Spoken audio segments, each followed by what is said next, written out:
ENPP1 deficiency is a genetic disorder that is caused by mutations in the ENPP1 and in some cases the ABCC6 gene. It is quite heterogeneous and progressive, and it has very high infant mortality in the first 6 months of life.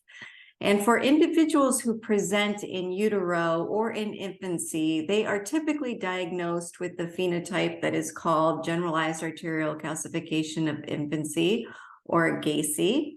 And that phenotype is characterized by extensive calcification of the vasculature, neointimal proliferation of smooth muscle cells inside the blood vessels, and it results in stroke, cardiac or multi-organ failure. For those infants that survive that initial presentation and go on to childhood, those children will experience rickets and other skeletal manifestations, and that condition or phenotype is known as ARHR2. All of this is really driven by low inorganic pyrophosphate, and that low inorganic pyrophosphate is a result of those genetic mutations. For adults who experience this disease, we see that they have osteomalacia and softened bones. They're quite symptomatic with pain, stiffness, and impaired quality of life.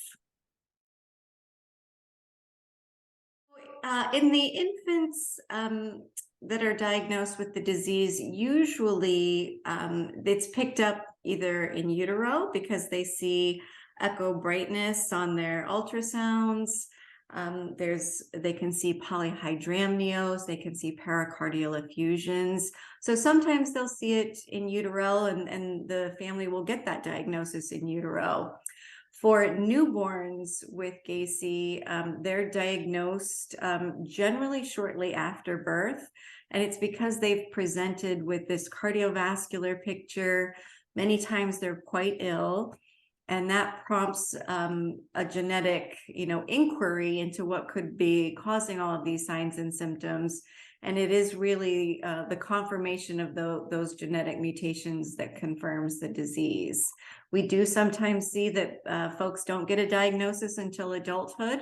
Maybe they've got a more milder form of the disease, and so we've seen some patients get diagnosed in the 3rd, 4th, and 5th decade of life, and again, all with confirming with genetics.